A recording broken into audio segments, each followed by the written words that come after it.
Video davomida Ari chaqqanida 50 ga yaqin turdagi mikroelementlar va oz miqdordagi zahar organizmimiz salomatligi uchun xizmat qilar ekan.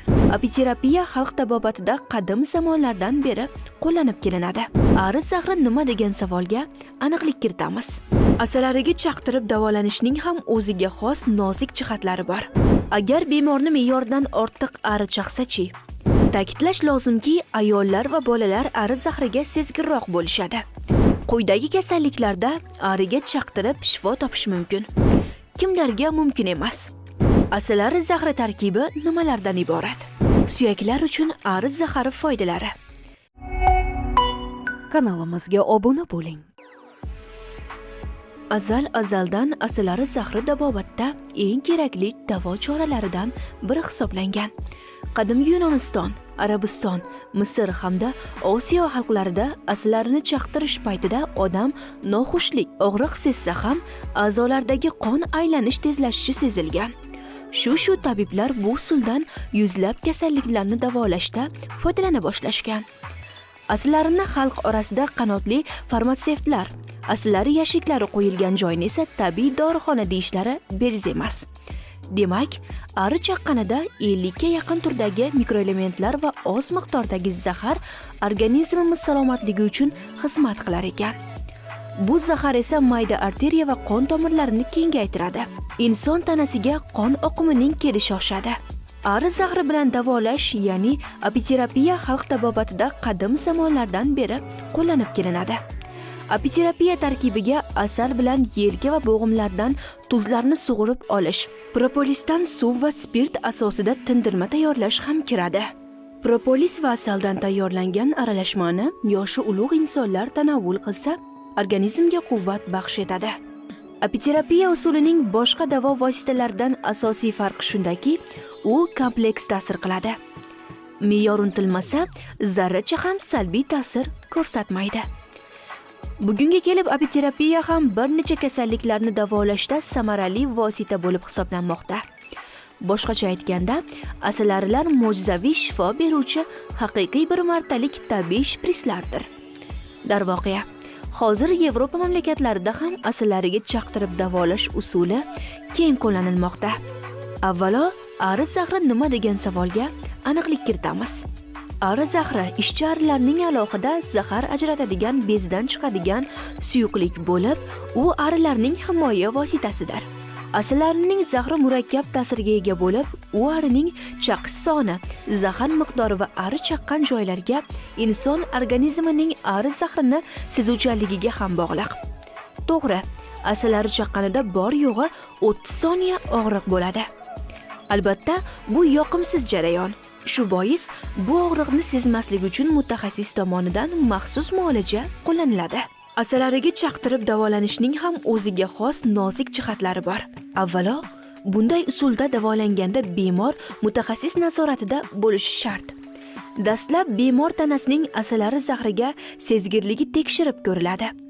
Buning uchun bir dona ariga chaqtirib, ignasi 10 daqiqadan so'ng olib tashlanadi. Agar allergiyaning belgilari 10-15 daqiqada paydo bo'lmasa, shundan keyin asalariga chaqtirib davolashni boshlash mumkin. Ari chaqqanidan keyin bemorning qon aylanishi va uyqusi yaxshilanadi. Og'riq kamayadi. Qon bosimi tushadi. Agar bemorni me'yordan ortiq ari chaqsa-chi? Avvalo, mutaxassis davolanayotgan bemorga qancha asalari qo'yishni yaxshi bilishi kerak. Aslida, asalari ko'p chaqsa bosh aylanadi, og'riydi, ko'ngil ayniydi. So'lak oqishi, hamma yerdan muzdek ter chiqishi va ich ketishi ehtimoli bor. Shuningdek, qon bosimi tushib, birozdan so'ng isitmasi chiqishi ham mumkin. Ta'kidlash lozimki, ayollar va bolalar ari zahriga sezgirroq bo'lishadi. Ularda zaharlanish biroz og'riqroq kechishi ehtimoli mavjud. Mabodo shunday hol yuz bergudak bo'lsa, imkon qadar ko'proq suyuqlik ichish lozim. Ari zahri tarkibida suyak tizimini mustahkamlovchi va qayta tiklovchi moddalar mavjudligi olimlar tomonidan isbotlangan. Qaysi bemorga qancha asalari qo'yish kerakligini mutaxassis belgilaydi. Davolash kursi bemorning tashxisiga, holatiga va organizmning ari zahriga reaksiyasiga qarab belgilanadi. Muolaja kursi o'rtacha hisobda 10-11 kun davomida davom etadi. Quyidagi kasalliklarda ariga chaqtirib shifo topish mumkin.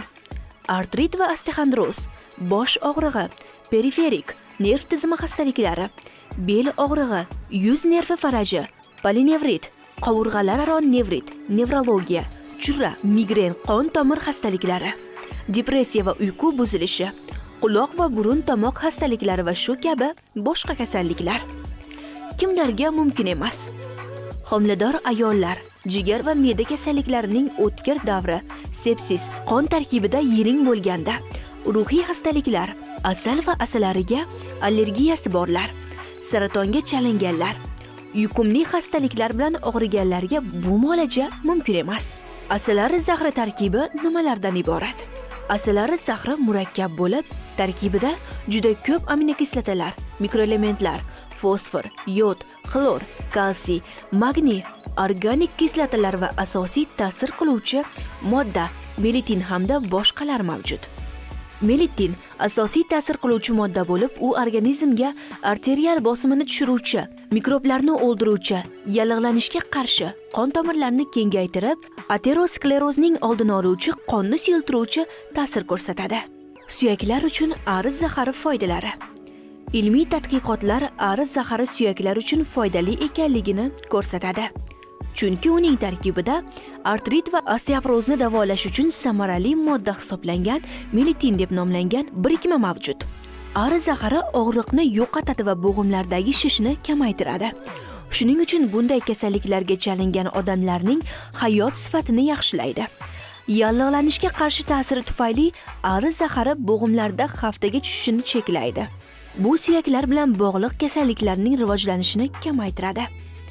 Asalari zahri shuningdek immunitet tizimining faolligini oshiradi va zararlangan bo'g'im hududida jarohatni davolash jarayonini rag'batlantiradi. Ari zahari formulasida og'riqni yo'qotish va yallig'lanishdan ta'sirlangan bo'g'imlarning harakatini yaxshilashga hissa qo'shadigan birikmalar mavjud. Shu sababli ari zahari artritning og'rig'i va alomatlarini yengillashtiradigan og'riq qoldiruvchi vositalar va an'anaviy davolash usullariga tabiiy alternativ sifatida tayanishi mumkin. Tadqiqotlar shuni ko'rsatadiki, ari zaharini bo'g'imlarga yuborish suyaklarning mustahkamlanishiga va ularning sinishlarga chidamliligiga ijobiy ta'sir ko'rsatishi mumkin. Bu esa osteoporozning oldini olishga yordam beradi. Asalari zahri samarali va xavfsiz tabiiy davolash usuli hisoblanganligi sababli bu ortopedik muammolari bo'lgan ko'plab bemorlar uchun potensial variant hisoblanadi. Biroq muqobil davolash usuli sifatida ari zaharini qo'llashdan oldin shifokor bilan maslahatlashish kerak. Chunki shifokor tegishli doza va foydalanishning optimal usuli haqida aniq ko'rsatmalar berishi mumkin.